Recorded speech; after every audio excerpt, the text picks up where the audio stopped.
어제 이사야 59장을 설교하면서 제가 이 이사야 59장의 그 마지막에 나오는 말씀들은 예수님에 대한 말씀이라고 제가 말씀드렸습니다.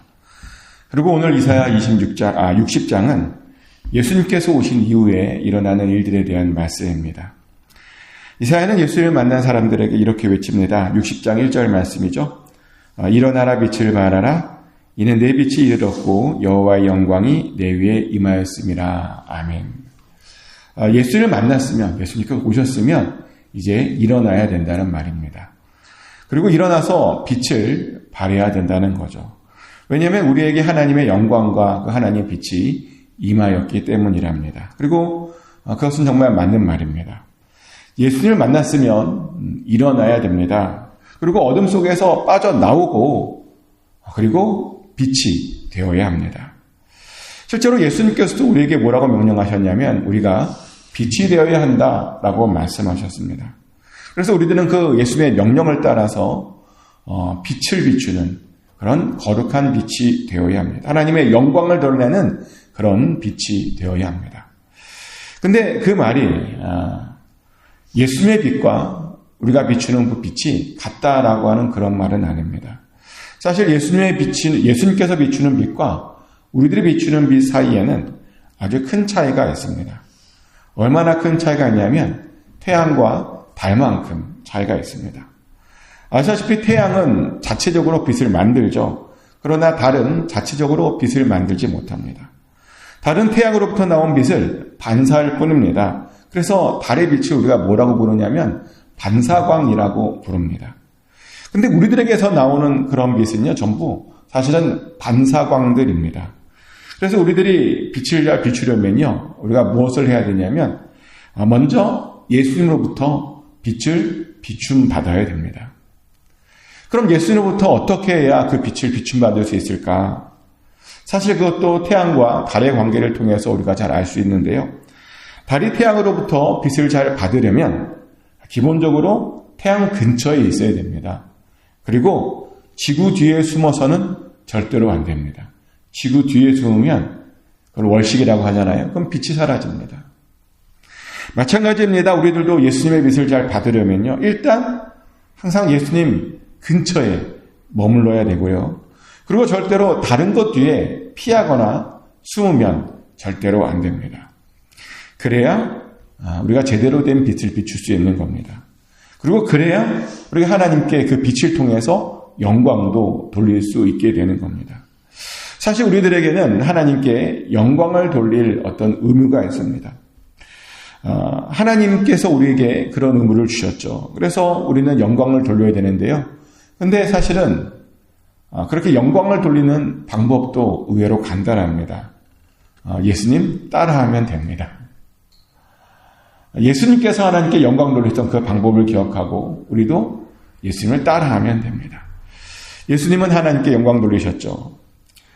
그래서 우리는 예수님을 따라하기 위해서 또 예수님께 빛을 비춤받기 위해서 예수님을 잘 알아야 됩니다. 그리고 우리가 예수님을 정말 잘 알아야 되는 그런 또 다른 이유도 있는데 우리가 예수님을 잘 알지 못하고 우리가 예수님 옆에 있지 못하고 우리가 예수님 근처에 있지 못하면 우리의 삶은 사실은 굉장히 허무한 삶이 되기 때문입니다. 실제로 우리 주변에 예수님을 알지 못해서 그냥 허무한 인생을 살아가는 사람들이 얼마나 많습니까? 보니까 예수님을 믿지 않는, 예수님을 알지 못하는 사람들에게는요, 몇 가지 좀 특징이 있더라고요. 그들은 항상 허무함을 느끼며 삽니다. 그리고 그래서 항상 죽음을 두려워합니다. 그러다 보니 건강, 만날 때마다 건강 이야기밖에 하지 않습니다. 그리고 재미. 맛있는 음식, 재밌는 것, 이런 것만 쫓아다닙니다. 그리고 자기밖에 모릅니다. 어떻게든 손해보지 않으려고, 이익만 보려고 아주 바등바등 삽니다. 그러다 보니 얼마나 이기적인지 모릅니다. 근데 우리가요, 예수님을 알지 못했으면 우리도 똑같이 아마 그런 삶을 살았을 겁니다. 그렇게 매일매일 죽음을 향해 달려갔을 겁니다. 그리고 우리도 아마 건강하며 살았겠죠. 그리고 자기 자신밖에 모르며 살았을 겁니다. 그리고 우리도 어쩌면 쾌락만 쫓으며 살았을 것입니다. 그러다 두려움 가운데 생을 마감하겠죠. 근데 예수님의 은혜로 우리가 그런 삶에 빠져나왔습니다. 예수님께서 빛을 비춰주시고 우리를 불러주심으로 우리들의 인생도 의미 있는 인생이 되게 하셨고 하나님께 영광을 돌리는 인생이 되게 하셨습니다. 그럼 우리가 영광을 돌려야 되는데 사실 우리가 가장 크게 영광 돌릴 수 있는 것, 하나님께서 기뻐하시고 예수님께서 가장 원하시는 것, 그것이 있습니다. 우리가 빛을 비추는 가장 좋은 방법이 있는데요. 뭐냐면 우리 주변에 예수님을 알지 못해서 허무한 인생 가운데로 달려가는 그런 사람들에게 복음을 전하고 그들도 구원하는 것. 그것이 바로 빛을 비추는 것이고 그것이 바로 영광 돌리는 것입니다. 그것이 바로 우리를 부르신 그 부르심에 합당하게 사는 것입니다. 실제로 오늘 본문을 보면 우리가 빛을 비치면 사람들이 우리에게 몰려온다고 말하죠. 60장 3절 말씀입니다. 나라들은 내 빛으로 왕들은 비치는 내 광명으로 나아오리라. 아멘. 우리가 빛을 비췄더니 나라들이 우리의 빛으로 나올 것이라고 말하고요. 그리고 심지어 왕들도 그 비치는 광명으로 하나님께 나올 것이라고 그렇게 말합니다. 다시 말하면 우리가 빛만 비추면 나를 통해서 다른 누군가도 그렇게 구원을 받게 되겠다라고 그렇게 말씀해 주신 것입니다. 보면 우리 하나님께서는요, 이렇게 구원받지 못하는 사람들에게 관심이 굉장히 많은 것 같아요. 그래서 이제 우리가 이렇게 빛을 비춰서 복음을 전하면 그렇게 기뻐하실 수가 없는 그런 모습을 봅니다. 그러다 보니 어떤 학자들은요, 어떤 말도 하냐면 우리 하나님께서는 예배보다 전도를 더 좋아하시는 것 같다라는 그런 말을 전도학을 공부하신 분들이 또 하시더라고요.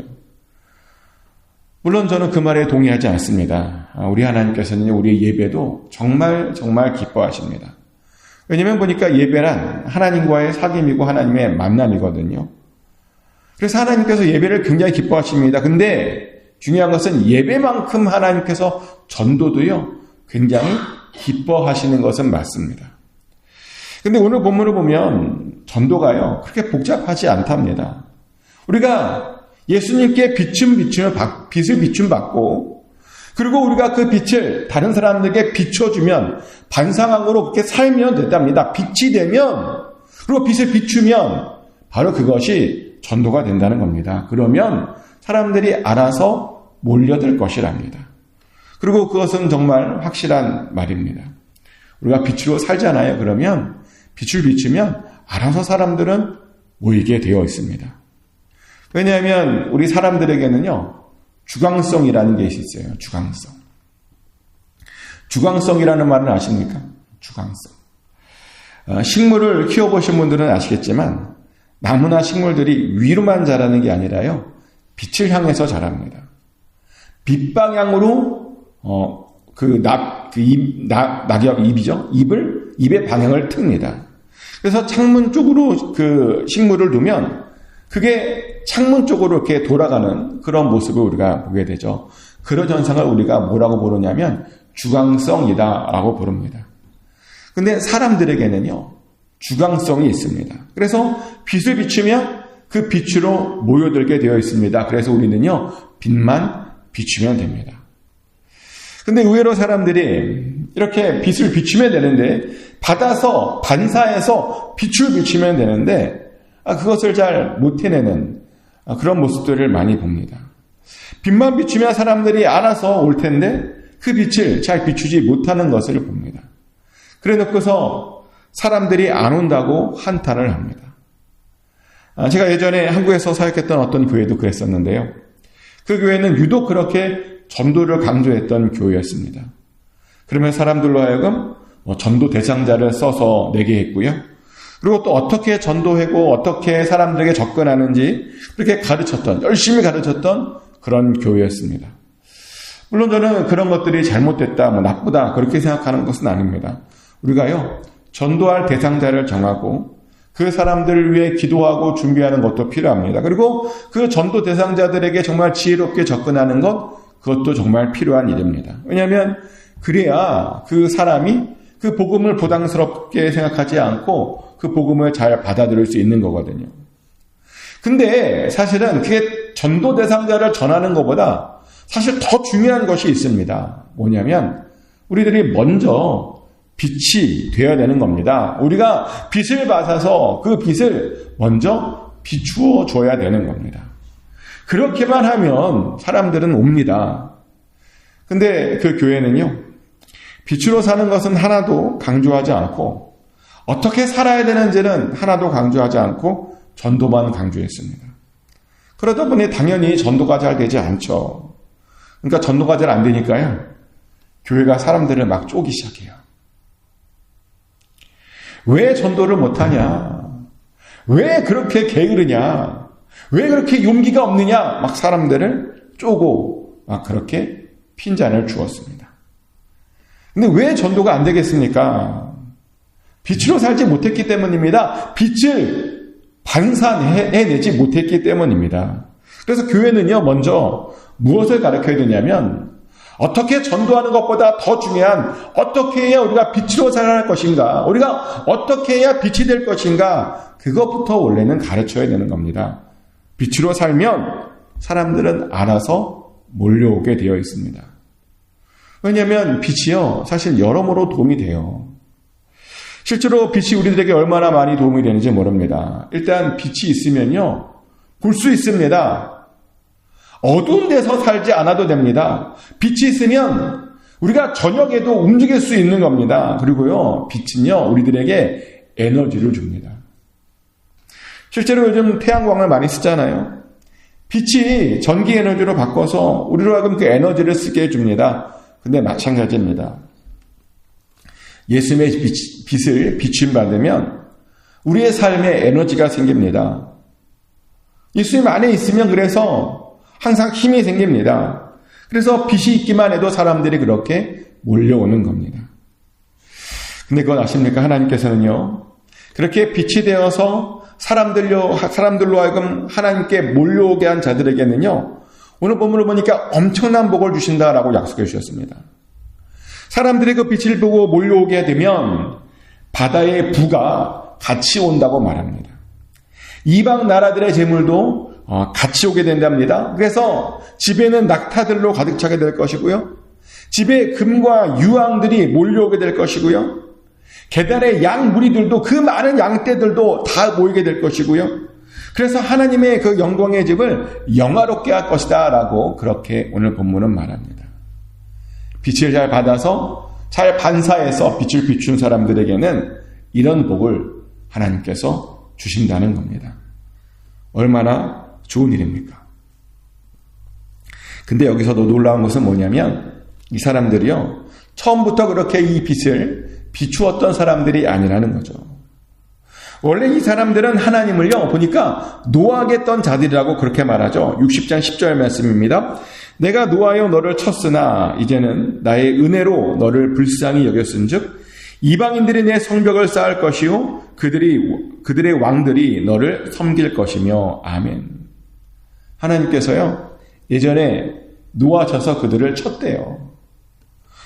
그리고 이사야 59장에서 어떻게 그들이 하나님을 노하게 했는지 우리는 이미 어제 봤죠. 그들은 보니까 손과 손가락으로 죄를 저질렀고요, 입으로는 악한 말들을 내뱉었고요, 발로는 가지 말아야 될 것을 갔고요, 생각으로는 나쁜 생각들을 했었습니다.